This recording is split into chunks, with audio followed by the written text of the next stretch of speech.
about cross-validation.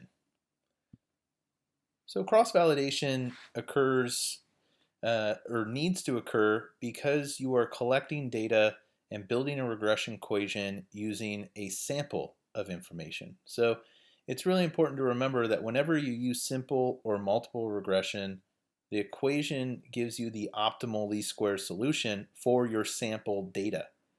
And ultimately, this solution, this equation that it provides you for the sample is an estimate of the overall population's parameters. And by that is, it's an estimate of all of the effect sizes and the intercept for the population. When you apply this type of equation to a new data set to try to predict perhaps the future effects, or to try to understand what else might be happening in the data with elsewhere in the population. So if you take your equation that you've built from your sample and you apply it to a new sample, ultimately the predictive ability of your equation will be lower. In other words, the multiple R of your predictive equation will go down. This phenomenon is known as shrinkage. Basically, your regression equation's predictive capacity shrinks when you apply it to a data set that it was not built on.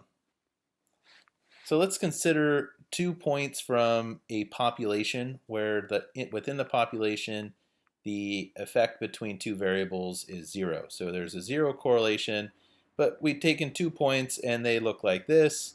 If we ran a regression on this sample of the data, our results would very much shift in it would look like a negative correlation or a negative regression slope. However, if we took an additional 2 points, 2 different random points from this population, the regression line could look different. It could look in the positive direction. And so the whole point here is that there is variations across the samples that we could collect. And as a result, our prediction line may not be as accurate in our applications to future data sets within that same population. And so that's not a surprising concept, in that if you build your regression equation on one set of data, it's not going to be as predictive on another set of data with the same variables. So it's a straightforward concept that we basically are describing as shrinkage. And this shrinkage occurs for a couple reasons. One is there's statistical overfitting. So our regression equation is optimizing the line of best fit within that data set. And so it's making it a line that is most predictive as possible using that data. And so this procedure ultimately finds the best solution possible. It doesn't necessarily find the solution that's going to be as predictive for another data set, but within the current data set, it's the best predictive line. Now, ultimately, these estimates are biased slightly upwards compared to what's likely in the true population, because we're basing it off of information that we have here, and the other data in the rest of the population is going to be slightly different. We also have some random error within this data set that we collected that's going to be unique from the rest of the population. And so there's random error that can occur within our sample that ultimately does not apply to the rest of the population. There's also, as I've kind of alluded to, sampling error. The sample that we've collected is going to be slightly different than the rest of the population, regardless of even if we collected it with the most rigor and consistent methods. So ultimately, the estimates may be incorrect because the sample was not representative of the whole population. Even if it is closely representative, will never be perfect. There's always going to be some differences between our sampling approaches. So this is the systematic error that results in a sample that is different from the population. And so there's really just going to be differences between our sample and the rest of the population. because of shrinkage, it's essential that equations be cross-validated. And so prior to using any regression equation, it should be tested to see if your regression equation actually works and predicts outcomes in another sample of data with the same variables. And there's two different approaches to do this. One is an empirical approach that I just described. The other is an estimate of what would happen using a formula. Let's start with the empirical approach. And the empirical approach, the regression equation developed on one sample of individuals is applied to another sample. If the equation from one sample predicts the scores in the other, the equation is considered cross-validated. So if your regression equation predicts the outcome scores in the next data set, then you should feel validated. Your entire regression equation is validated. So one approach to this is you could group persons with predictor and criterion data and randomly divide them into two groups. So basically, if you have one data set and you're unable to collect multiple data sets with the same variables, which is a common problem, perhaps you're using archival data with lots of variables and you've combined these, and in order to do that, you could randomly divide these groups into two groups. And you use one group to build your regression equation and a second group to validate it. So the weighting group is the group where we've built the regression weights on. And then we would apply the regression equation to the rest of the sample, which we'll call the holdout group. We will look to see if the predicted criterion scores from the holdout group are correlated with the actual raw data from the holdout group. So when we use the regression equation on the holdout group and make estimated outcome scores, we can look at whether the estimated scores correlate with their actual scores. If we see a significant correlation, it indicates that the equation is useful for the new sample of individuals. So an example here is we have 200 people. We have these two predictor variables in our outcome of job performance. We've randomly identified 150 people for our weighted group, 50 for our holdout. You want to put as much data into your weighting group as possible because ultimately you want to have more data in there, a larger sample size, because it will hone in on a better regression equation. So try to give more participants to your weighting group than your holdout group. The holdout group is just to verify that it predicted it. And so ultimately you want to have more information being put into the building of the equation. SPSS can do this of randomly choosing people. Make sure that you actually randomly assign people into each group. You don't want to have there be any additional reason for why one person was put into one group versus the other, because that can have obvious effects on your equation.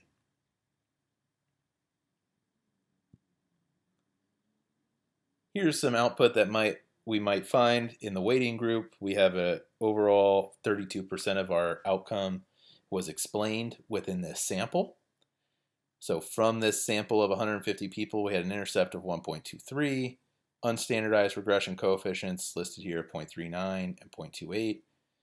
For X2, for every 1 unit increase in X2, we had an increase in job performance of 0.28 points. And so for every structured interview point that went up, job performance went up 0.28 points.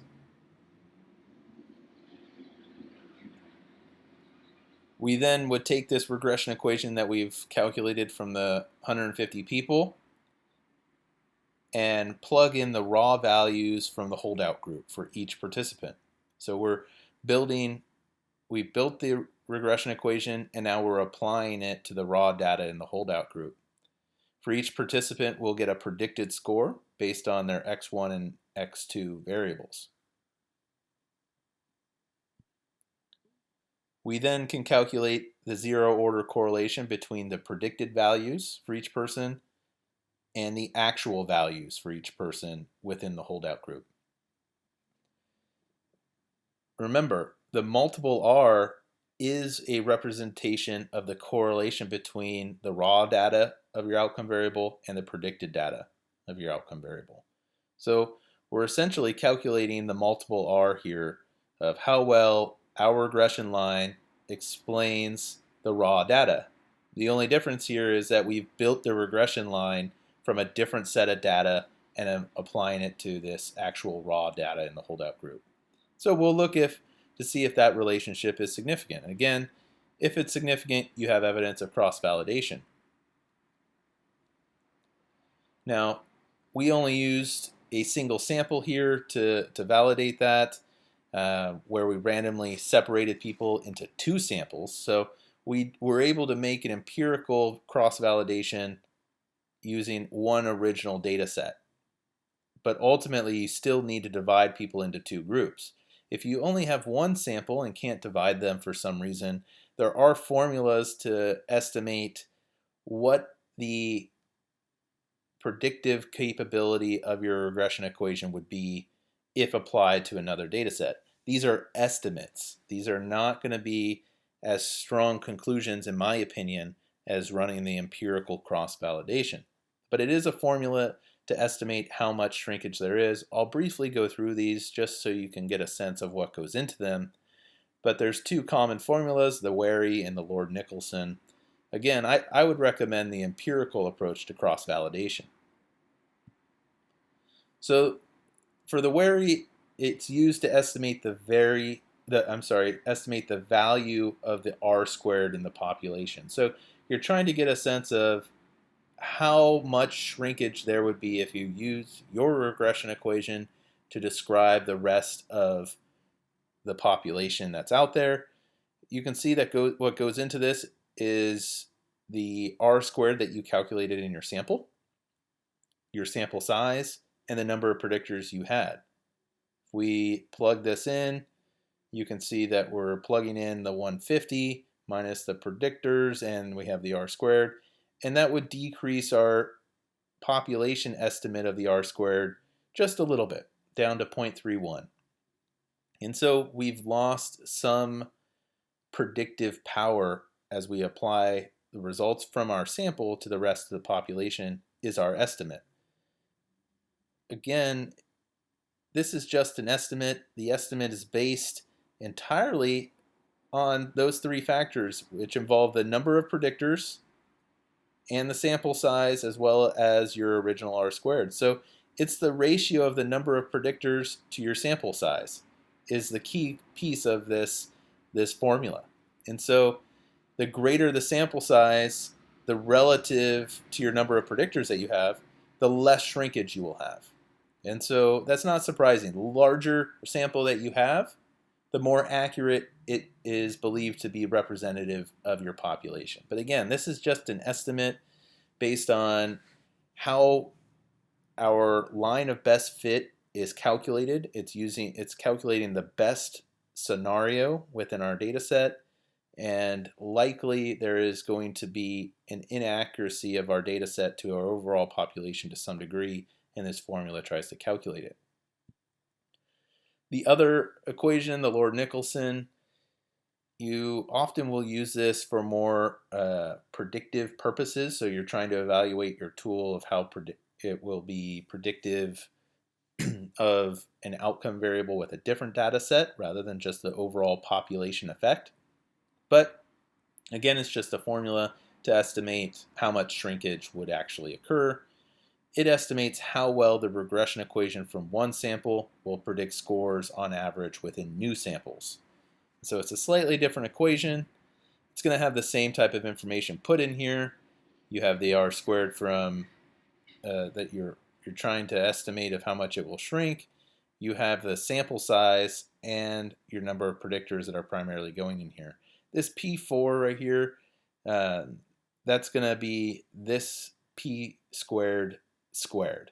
And so it's going to be your R squared population that you've estimated from the Wary formula squared. So if we plug in these numbers, ultimately we're going to see a shrinkage down to 0.30, which is slightly lower number than the 0.31 that the Wary formula found. Ultimately, should you use the empirical or the formula? The empirical studies have shown that maybe the results are going to be pretty similar. Our estimates of how much our regression equations tend to get reduced when we apply it to new samples through these formulas is pretty similar to what we find in real data. However, I would recommend using the empirical approach. It's much easier to sell in applied settings when you can say, we've built this regression model on this set of data, and then we applied it to an event that occurred in a completely different scenario, and this is how well it predicted it. So this is very similar to the approaches in policy capturing. It's a term of cross-validation, of validating your entire regression equation. Hope you enjoyed this lecture. Thank you very much.